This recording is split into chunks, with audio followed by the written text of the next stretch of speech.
Hello and welcome to you all. आज से हम न्यू यूनिट यानी कि 1.4 हमारा जो है पेपर 1 का human evolution and emergence of man, आज से हम ये स्टार्ट करेंगे। इसका पार्ट ए कवर करेंगे जिसमें हम पढ़ेंगे biological and cultural factors in human evolution.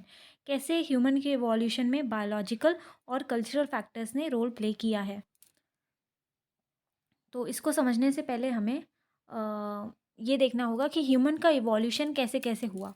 तो उसके लिए हमें प्राइमेट्स इवोल्यूशन पहले समझना होगा हमें, क्योंकि हम भी ऑर्डर है प्राइमेट्स, उसका ही हिस्सा हैं हम ह्यूमंस भी। तो ऑर्डर है प्राइमेट्स, इसमें अगर हम सब ऑर्डर देखें तो दो दो सब ऑर्डर आते हैं, प्रोसिमी और एंथ्रोपॉइडी। अच्छा, प्राइमेट्स अभी हमें आगे भी पढ़ना है तो उसको ये हम तब डिटेल में पढ़ेंगे। अभी आपको मैं सिर्फ ओवरव्यू दे रही हूँ ह्यूमन इवोल्यूशन के पर्सपेक्टिव से यहाँ पर क्या हो रहा है, ठीक है। तो प्राइमेट्स हमारा दो सब ऑर्डर में डिवाइडेड है, प्रोसिमी है पहला, दूसरा है एंथ्रोपॉइडी। उसके बाद हमें एंथ्रोपॉइडी से मतलब है क्योंकि हम अल्टीमेटली इससे इवॉल्व हुए हैं। तो ये फर्दर इंट्रा ऑर्डर में डिवाइड हो जाता है, प्लैटीराइनी और कैटाराइनी। ये सारे टर्म्स क्या हैं, ये आपको आगे धीरे धीरे पता चल जाएगा। अब कैटाराइनी जो है फर्दर वो दो सुपर फैमिली में डिवाइडेड है। पहला है सर्कोपिथेकॉइडी और दूसरा है होमिनॉइडी। तो होमिनॉइडी जो हमारी सुपर फैमिली है उसमें हमारे सारे एप्स आ जाते हैं और ह्यूमंस आ जाते हैं। होमिनॉइडी फर्दर फैमिलीज में डिवाइडेड है अलग अलग, ओरियोपिथीसिडी, हाइलोबैटिडी, पोंजिडी एंड होमिनिडी, ठीक है, जिन्हें हम होमिनिड्स भी कहते हैं। तो यहाँ से हमारे एप्स जो ग्रेट एप्स हैं वो अलग हो जाते हैं और होमिनिड्स अलग हो जाते हैं, हम होमिनिड्स में आते हैं। आगे अगर हम बात करें तो होमिनिडी जो है वो फर्दर सब फैमिली में डिवाइडेड है। पहली है हमारी ऑस्ट्रेलोपी ऑस्ट्रेलोपिथिसेनी एंड दूसरी है मेरी होमोनिनी, जिसको हम होमिनिनी भी कहते हैं। होमिनेंस आ जाते हैं हमारे, जहाँ से हमारा मॉडर्न मैन इवॉल्व हुआ है। तो ये हमारी मेन क्लास है होमिनिनी। अब हम जब भी देखेंगे ना कि ह्यूमन का इवोल्यूशन कैसे हुआ, ह्यूमन कब एप से अलग हुआ है हमारे, जब होमिनिड्स बन गए हैं। तो इस होमिनिड्स लाइन में कुछ ऐसे इवोल्यूशन हुए हैं जिससे अल्टीमेटली हमारी होमिनिन क्लास बन गई है, हम ह्यूमंस अलग हो गए हैं, ठीक है, मैन का इवोल्यूशन हो गया है। यहाँ तक हम एप से जुड़े हुए थे, एप से अलग हुए। अब इस लाइन में कुछ ऐसे चेंजेस होंगे जिससे हम अल्टीमेटली मॉडर्न मैन बन जाएंगे। तो उन्हीं चेंजेस को हमें स्टडी करना है और इस प्रोसेस को कहते हैं होमिनाइजेशन, ठीक है, होमिनिड्स का होमिनिन में कन्वर्जन होना। और यहाँ बात करें, जैसे मैंने यहाँ बताया था होमिनॉइडी में एप्स और ह्यूमंस आते हैं। तो एप्स में हमारी चार कैटेगरीज आती हैं एप्स की, gibbon, orangutan, gorilla and chimpanzee. जिसमें से कि अगर हम गिबन को हटा दें तो ओरंगुटान, गोरिल्ला और चिंपैंजी को हम ग्रेट एप्स कहते हैं, ठीक है। अब बात आती है कि होमिनाइजेशन हो गया, देखते हैं उससे ह्यूमन इवोल्यूशन का क्या कनेक्शन है। अब यहाँ देखिए इवोल्यूशन ऑफ मैन कैसे हुआ, होमिनाइजेशन प्रोसेस के थ्रू। ये क्या होता है, evolutionary transformation of hominoids into hominids, ठीक है। होमिनॉइड्स का होमिनिड्स में कैसे चेंज हुआ है, कैसे कैसे ट्रांसफॉर्मेशन हुआ है, इस चीज़ की हम स्टडी करते हैं। और ये चेंजेस कैसे आते हैं, इवोल्यूशन कैसे आता है, जब हमारे अंदर कोई चेंजेस आते हैं। वो चेंजेस किस फॉर्म में होंगे, स्ट्रक्चरल हो सकते हैं या फिर बिहेवियरल हो सकते हैं, दोनों टाइप के चेंज हो सकते हैं। स्ट्रक्चरल कुछ चेंज होगा, आपकी बॉडी में कोई चेंजेस आ रहे हैं, ठीक है, स्ट्रक्चर में कोई चेंज आ रहा है, वो स्ट्रक्चरल चेंज में आ गया। बिहेवियरल मतलब आपने मतलब कल्चर का कैसे इवोल्यूशन हुआ, कैसे कैसे मैन का बिहेवियर चेंज हुआ समय के साथ, वो सारी चीज़ें आ जाती हैं दोनों के अंदर और अल्टीमेटली मैन का इवोल्यूशन हो जाता है। और हम देख सकते हैं कि these changes constitute the essential biological and cultural factors that contributed to human evolution. यही सारे चेंजेस जो हैं वही हमारे बायोलॉजिकल और कल्चरल फैक्टर्स बन जाते हैं जो कि ह्यूमन इवोल्यूशन को कंट्रीब्यूट करते हैं। अब हम देख लेते हैं सेपरेटली कि कौन कौन से बायोलॉजिकल फैक्टर्स थे जिनसे ह्यूमन का इवोल्यूशन हुआ और कौन कौन से कल्चरल फैक्टर्स थे।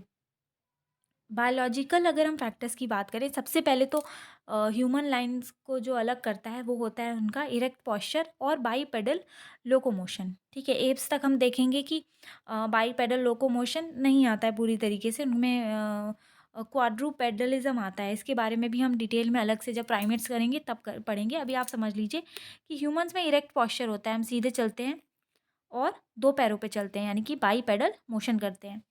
उसके बाद दूसरा बायोलॉजिकल चेंज क्या आया, remodelling of face and teeth. हमारे फेस के बनावट में और टीथ की बनावट में भी एप लाइन से लेकर मॉडर्न ह्यूमंस तक काफ़ी चेंज आया है। तीसरा चेंज आया हमारा expansion and development of brain. Brain में भी हमारे समय के साथ काफ़ी चेंजेस आए हैं। तो आमतौर पर हमने सुना है कई जगह कि मैन जैसे-जैसे इवॉल्व हुआ ब्रेन उसका और डेवलप होता गया बड़ा होता गया, ठीक है? साइज़ में भी बड़ा हुआ और भी डेवलपमेंट हुआ, जो कि अभी हम डिटेल में पढ़ेंगे। अब हम आ जाते हैं कल्चरल फैक्टर्स कौन-कौन से थे। सबसे पहला कल्चरल फैक्टर क्या है? Tool making. टूल जब मैन ने बनाना स्टार्ट किया धीरे-धीरे होमिनॉइड्स ने तो उसके बाद क्या हुआ टूल मेकिंग के दौरान और टूल यूज़ के दौरान भी ह्यूमन के अंदर कुछ ऐसे चेंजेस आए जिसकी वजह से एप से अलग होकर मैन मैन बना। दूसरा आ जाता है हमारा फैक्टर लैंग्वेज का। लैंग्वेज भी तरह-तरह की साउंड्स निकालने के लिए, बोलने के लिए भी हमारे ब्रेन को डेवलप होना पड़ेगा। तो उस डेवलपमेंट के दौरान हमारे मैन का इवोल्यूशन हो गया। तो अब चलिए इन सारे फैक्टर्स को हम एक-एक करके डिटेल में समझते हैं। अब देखिए सबसे पहला हमारा पॉइंट है erect posture and bipedal locomotion.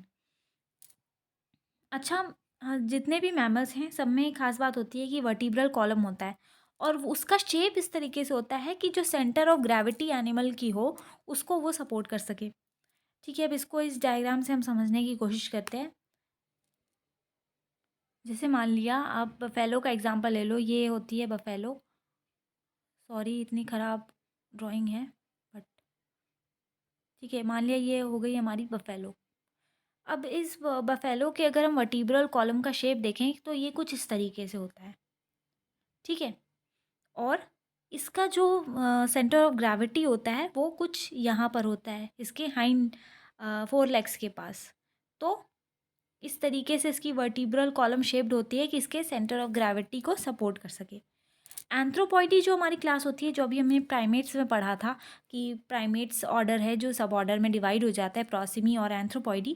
तो एंथ्रोपॉइडी में ये सेंटर ऑफ ग्रेविटी और बैकवर्ड थोड़ा सा शिफ्ट हो जाता है पीछे की तरफ। होमिनिड्स में क्या होता है, ऐसे पोजीशन में आ जाता है कि अपराइट पॉस्चर को वो फैसिलिटेट कर सके। अपराइट पॉस्चर हमारा बिल्कुल सीधा खड़ा होके हम चलते हैं, तो हमारा जो सेंटर ऑफ ग्रेविटी होता है वो हमारा बीच से होके बिल्कुल गुजरता है हमारे। तो उस तरीके से धीरे धीरे शिफ्टिंग होती है इसकी एनिमल्स के अकॉर्डिंग।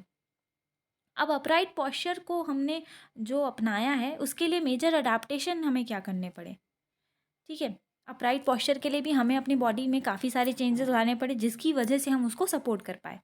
सबसे पहला पॉइंट तो क्या है, enlarging of the lower vertebrae to absorb the forces of compression.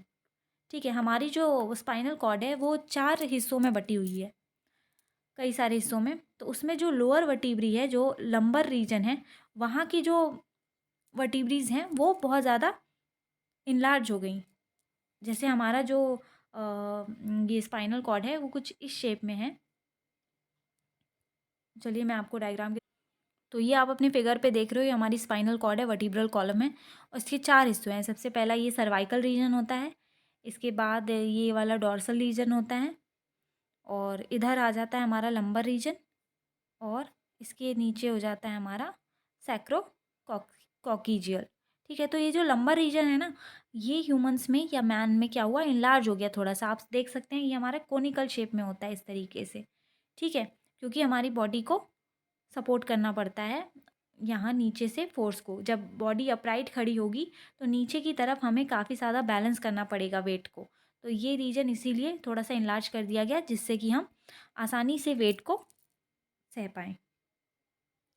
दूसरा पॉइंट हमारा आ जाता है relative constituency in the size of the spines protruding from each vertebrae. अब हम देखेंगे, अगर हम गौर से देखें अपने स्पाइनल कॉर्ड को, तो हमारी जो वर्टिब्री होती हैं उनमें से जो स्पाइन्स निकलती हैं,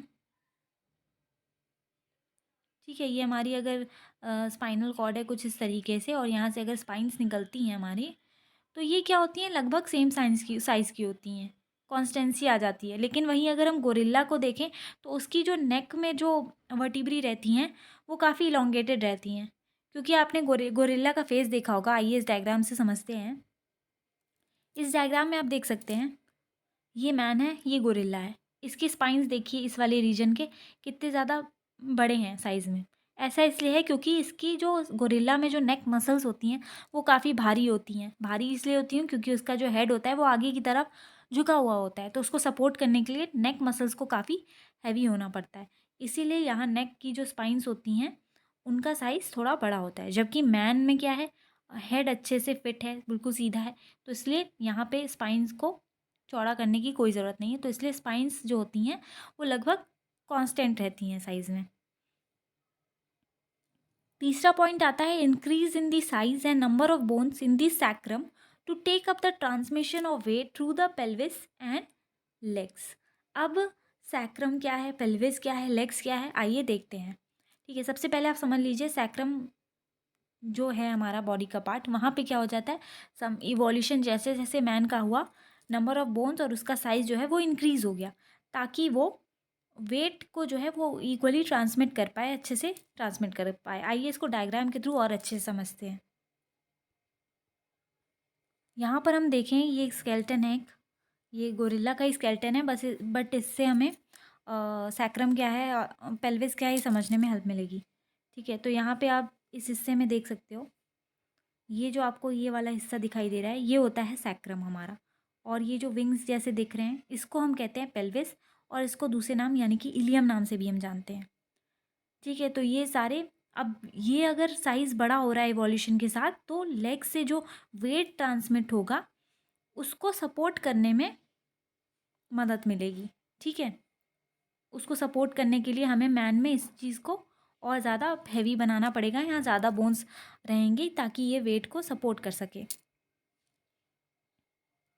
अब इस डायग्राम में आप देख सकते हो कि मैन मैन का जो ये रीजन है पेल्विस वाला, और गोरिल्ला का है, इन दोनों में क्या डिफरेंस है। ये देखिए सैक्रम है मैन का, जो कि काफ़ी ज़्यादा बड़ा है, और यहाँ पे गोरिल्ला का छोटा सा है। साथ ही साथ यहाँ पर भी डिफरेंसेस हैं साइज़ के अकॉर्डिंग। ये चीज़ बेसिन शेप की होती है और इसमें छोटी सी होती है। ठीक है, तो ये यही होता है कि मैन में जो है, जो फीमेल्स होती हैं, खासकर उनमें इसका साइज़ बहुत बड़ा होता है, क्योंकि उनको एक बेबी को सपोर्ट करना होता है। ठीक है, चौथा पॉइंट है हमारा a sharp backward curving of the spine in the lumbar region providing a solid platform to transfer the weight of the body on to pelvis and S shape of the spinal column. अब आप देखोगे कि हमारा जो lumbar region अभी मैंने दिखाया था, स्पाइनल कॉर्ड वाला जो होता है, हमारा स्पाइनल कॉर्ड इस तरीके से है, तो ये जो लंबर रीजन होता है ये इस तरीके से कर्व्ड होता है। ठीक है, कर्व्ड होने से क्या होता है, एक सॉलिड प्लेटफॉर्म बना लेता है, जिससे बॉडी का वेट जो है वो एफिशिएंट तरीके से हमारी पेल्विस, जो नीचे का इस तरीके का मैंने रीजन दिखाया था, उसमें ट्रांसफ़र हो जाता है। और साथ ही साथ ये चीज़, ये कर्व जो होता है वो हमारी स्पाइनल कॉर्ड को एक एस शेप का स्ट्रक्चर दे देते हैं, जो कि हम हमेशा देखते हैं कि हमारा एस शेप का स्पाइनल कॉर्ड है, जबकि गोरिल्ला या अदर एप्स में क्या होता है, वो थोड़ा स्ट्रेट होता है। आइए इसको भी डायग्राम से समझते हैं। इस डायग्राम में देखिए, ह्यूमंस में क्या होता है, ये लंबर रीजन है, यहाँ पे इस तरीके से कर्व होता है, जबकि हम अगर एप्स की बात करें तो ये लगभग स्ट्रेट होता है। वापस से अगर इस डायग्राम में देखें तो यहाँ पर भी आप देख सकते हैं इस तरीके से ये कर्व है, जिससे कि हमारी बॉडी का वेट जो है वो ट्रांसफ़र हो जाता है इस वाले रीजन में। जबकि गोरिल्ला में अगर आप देखें तो ये स्ट्रेट है काफ़ी, यहाँ पे कोई कर्व नहीं है। और इससे हमें ये भी हेल्प मिलती है इस रीजन से कि हमें बैठने में भी फैसिलिटेट करता है ये रीजन, जबकि गोरिल्ला को मतलब गोरिल्ला उस तरीके से नहीं बैठ सकता जैसे हम बैठ सकते हैं। ठीक है, तो ये हमारा ये चीज़ काफ़ी इंपॉर्टेंट रोल प्ले करता है। अब अगर हम बात करें कि हमने जो अभी इतने सारे चेंजेस देखे, जो जिसने कि हमारे इरेक्ट पोस्चर को और बाइक पेडल मोशन को फैसिलिटेट किया है, तो ये सारे फीचर्स इमर्ज क्यों हुए, आखिर इनकी ज़रूरत क्या पड़ी। ठीक है, आगे भी हम पढ़ेंगे कि जैसे हमें किसी चीज़ की ज़रूरत होती है तो वो चीज़ ज़्यादा डेवलप हो जाती है। ठीक है, तो यहाँ देखिए प्राइमेट्स में जो है वो सेंस ऑफ विजन काफ़ी डेवलप हुआ था as compared to their sense of smell.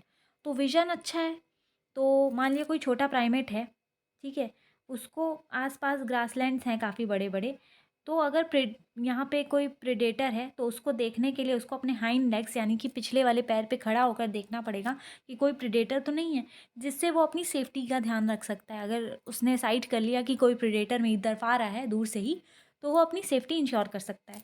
Rama रामापिथीकस की बात करें तो रामापिथीकस क्या है, ह्यूमन का ही एक एंसेस्टर है, एप है एक तरीके का, लेकिन ह्यूमन का एंसेस्टर उसको माना जाता है। तो उस समय उसके पास कोई स्पेशलाइज्ड वेपन्स तो नहीं थे, तो उसके लिए भी अपने पिछले वाले पैर यानी कि हाइंड लेग्स पे खड़ा होना बहुत ज़रूरी होता था, जिससे वो अपनी सेफ्टी को इंश्योर कर सके। ठीक है, और इस चीज़ की वजह से ही हाइंड लेग्स पे खड़ा होना उनकी मजबूरी थी, तो इरेक्ट पोस्चर को इस चीज़ ने और बढ़ावा दिया और उस तरफ हमारा इवोल्यूशन हुआ।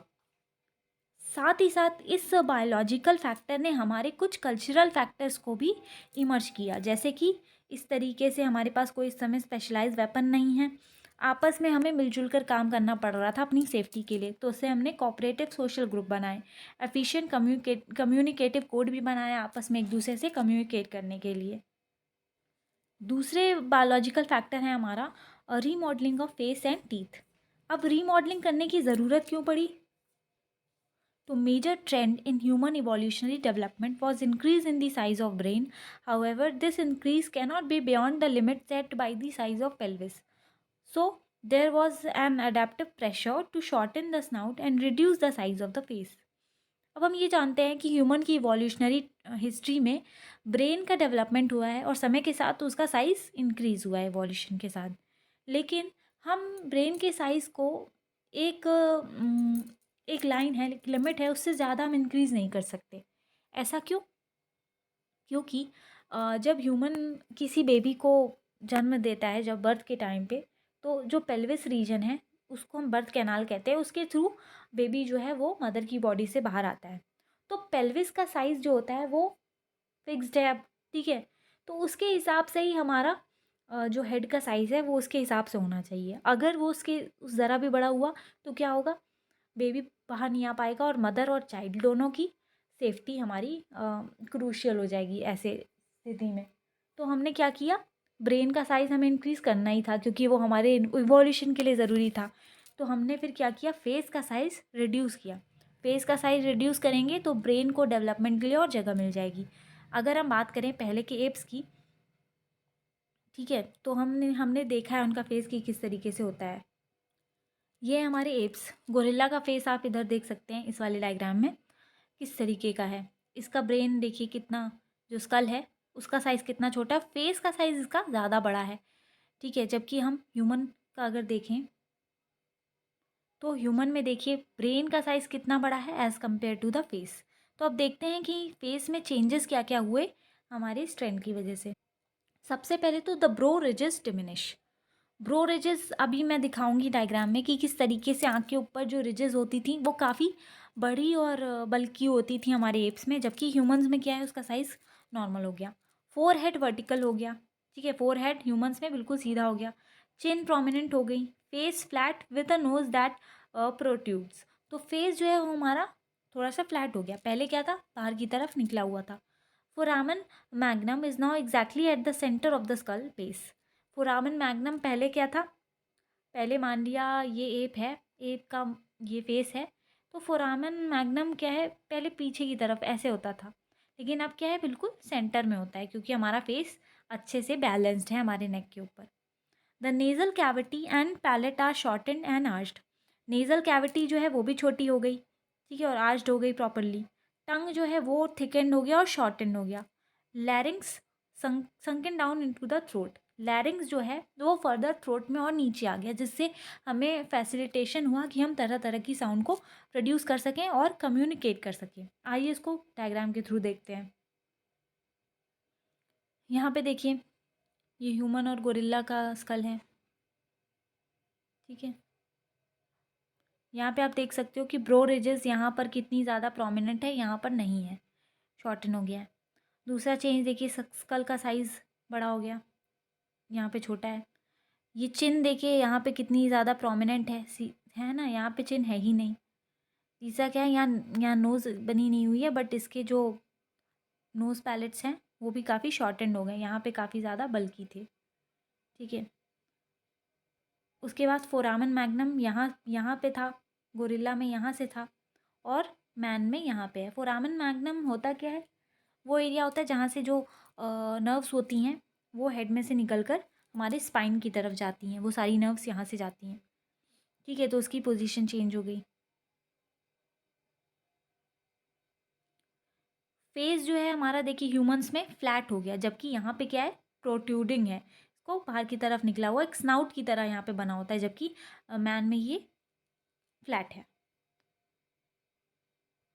और भी बात करें तो मैंने अभी आपको जितने भी चेंजेस बताए हैं मैं ये होमवर्क देती हूँ कि आप लोग इसको पढ़ो और यहाँ पे लेबलिंग करके मुझे बताओ कि क्या क्या चेंजेस हुए। जैसे कि यहाँ पे ब्रोरेजेस हैं, यहाँ पे नहीं है, तो इस तरीके से आप लोग लेबल करके दिखाओ। अब जो इतने सारे चेंजेस हुए हैं, इसके पीछे का क्या रीज़न है? रीज़न भी तो होगा ना। सबसे पहला है trend towards upright posture resulted in foramen magnum being moved forward, tilting head upright into the vertical position. Upright posture की वजह से क्या हुआ? फोरामन मैग्नम के ऊपर प्रेशर पड़ा थोड़ा आगे की तरफ मूव करने के लिए, जिससे कि हेड जो है हमारा बिल्कुल अपराइट हो गया और वर्टिकल हो गया पोजीशन में। फोरामन मैग्नम को हम यहाँ से समझ सकते हैं। इस डायग्राम में आप देख सकते हैं ये हेड है ह्यूमन का, और ये बिल्कुल यहाँ सेंटर से ये हमारा जो नर्व्स आती हुई दिखाई दे रही है, ये वाला पोर्शन, ये होता है हमारा फोरामन मैग्नम। तो इसकी वजह से जब ये फॉरवर्ड मूव हुआ तो हमारा जो हेड है वो अपराइट हो गया। दूसरा क्या है? Long flat mouth, tongue, palate and nasal cavity with a high larynx limited the number of sounds vocal apparatus could produce, so modeling of face was necessary for human evolution। अब जो हमारी apps तक जो हमारी face का structure था, mouth जैसा था, टंग जैसा था, और जो हमारा लैरिंग्स था वो और ऊपर था थ्रोट में, तो ये सारी चीज़ें हमें साउंड्स निकालने में बहुत डिफ़िकल्टी पैदा करती थी। हम बहुत सारे साउंड्स नहीं निकाल सकते थे। तो फेस की रीमॉडलिंग इसलिए भी ज़रूरी थी कि हम कम्युनिकेट कर पाएँ और ह्यूमन इवोल्यूशन को कैरी आउट कर पाएँ। तो आज हमने यहाँ तक पढ़ा है remodelling of face and teeth तक। अब बायोलॉजिकल इवोल्यूशन का एक लास्ट फैक्टर बचा है हमारा, development of expansion and development of brain, और कल्चरल फैक्टर्स हमारे 2 बचे हैं, वो हम नेक्स्ट लेक्चर में कवर करेंगे। आई होप आपको ये लेक्चर पसंद आया होगा। बाकी के लेक्चर्स भी ज़रूर देखें, इस पर लाइक कर दें, चैनल को सब्सक्राइब कर लें, और अगर आपको इसका PDF डाउनलोड करना है तो नीचे डिस्क्रिप्शन बॉक्स में दिए गए लिंक को क्लिक करके मेरा टेलीग्राम ग्रुप ज्वाइन कर लें। वहाँ पे मैं PDF जो है इसकी लेक्चर की वो सेंड करती हूँ। ठीक है, मिलते हैं नेक्स्ट लेक्चर में। बाय।